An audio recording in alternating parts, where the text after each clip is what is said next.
କରିବୁ। ଏମିତି କଥା ହେଇ ଦୁଇ ଛୁଆ ଘରକୁ ଯିବା ପାଇଁ ବାହାରିଲେ।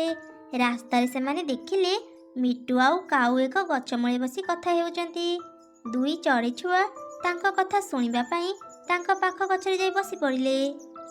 ଦେଖିଲୁ ତ ମିଟୁ, ମୋର କେତେ ବୁଦ୍ଧି, ମୁଁ କେମିତି ସେ ଚଢ଼େଇକୁ ଆମ ରାସ୍ତାରୁ ହଟେଇ ଦେଲି। ସତରେ କାଉ, ତୋ ବୁଦ୍ଧିକୁ ମାନିଗଲି। ଭୁଲ କଲେ ଆମେ, ଆଉ ଦଣ୍ଡ ପାଇଲା ସେ ଚଢ଼େଇ। ଆମେ ତା ଜମିରେ ଥିବା ସବୁ କଦଳୀରେ ବିଷାକ୍ତ ଔଷଧ ମିଶେଇଲେ, ଯାହା ପାଇଁ ସମସ୍ତେ ତାକୁ ଭୁଲ ବୁଝି ତାକୁ ଜେଲ୍ ପଠେଇଦେଲେ। ଏବେ ଆମେ ଆରାମରେ ଆମ ବ୍ୟବସାୟ କରିପାରିବା। ଏବେ ଆମେ ଯେତେ ଦାମ ବଢ଼େଇଲେ ବି ସମସ୍ତେ ଆମ ପାଖରୁ ବାଧ୍ୟ ହେଇ କଦଳୀ କିଣିବେ। ଦିଦି, ଶୁଣିଲୁ ତ, ଏମାନେ କଦଳୀରେ ବିଷାକ୍ତ ଔଷଧ ମିଶେଇଥିଲେ। ଆମ ମା ବିନା ଦୋଷରେ ଜେଲରେ ରହିଛି। ଚାଲ ଦିଦି, ଆମେ ରାଜାଙ୍କ ପାଖକୁ ଯାଇ ସବୁ କଥା କହିଦେବା। ଆରେ ଭଉଣୀ, ଆମେ ଛୋଟ, ଆମ କଥାକୁ କେହି ବିଶ୍ୱାସ କରିବେନି।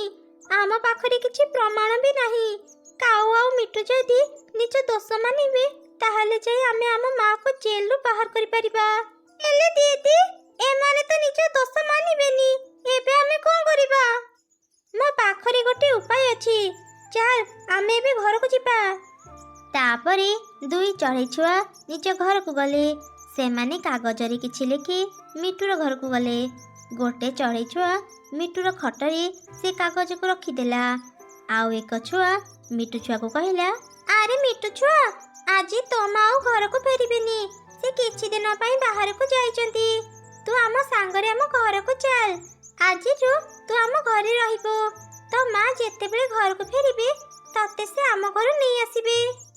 ମିଟୁ ଛୁଆ ବି ତାଙ୍କ କଥାରେ ରାଜି ହେଇଗଲା।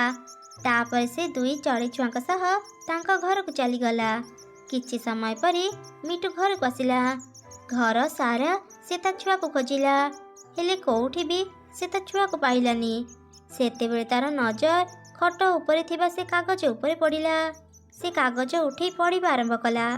ନିଜ ଛୁଆକୁ ଯଦି ଫେରି ପାଇବାକୁ ଚାହୁଁଛ, ଚଢ଼େଇ ସହ ଯାହା ଯାହା କରିଛ, ରାଜାଙ୍କ ପାଖକୁ ଯାଇ ସତ ସତ କୁହ।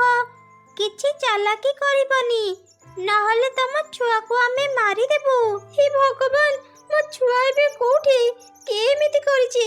ମୁଁ ଏବେ ହିଁ ରାଜାଙ୍କ ପାଖକୁ ଯିବି, ତାଙ୍କୁ ସବୁ ସତ କଥା କହିଦେବି। ମୁଁ ମୋ ଛୁଆର କିଛି କ୍ଷତି ହେବାକୁ ଦେବିନି। ଏମିତି କହି ମିଟୁ ଶୀଘ୍ର ରାଜା ଚିଲ ପାଖକୁ ଗଲା ଆଉ ସତ କଥା କହିଦେଲା। ମହାରାଜ, ଚଢ଼େଇ ନିର୍ଦୋଷ। କାଉର କହିବା ଅନୁସାରେ ମୁଁ ଆଉ ସେ ମିଶି ଚଢ଼େଇ ଜମିର ସବୁ କଦଳୀ